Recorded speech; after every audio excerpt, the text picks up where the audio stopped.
ndidzakusiya ndiwe mke wangu. Ukati upika mahotela ambiri mpanja, ndidzakhala nawe mpaka muyaya.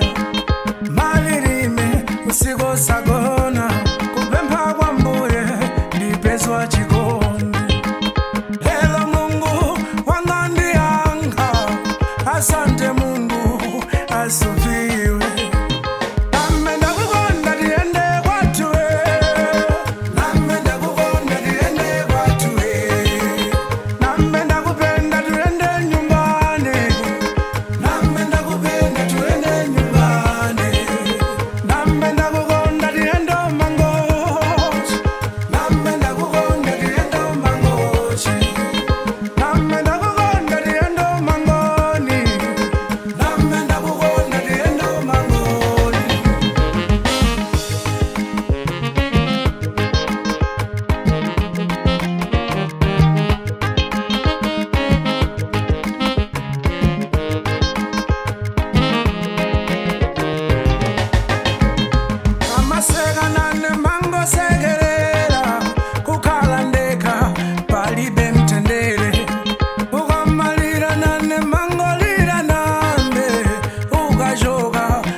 Sunguruma kulagalaga mai ali moyo akanakonda kaswa chikondi.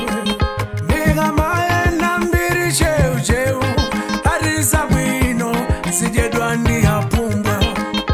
Unifundishe ndiongeye sana, mke wangu nakupenda sana.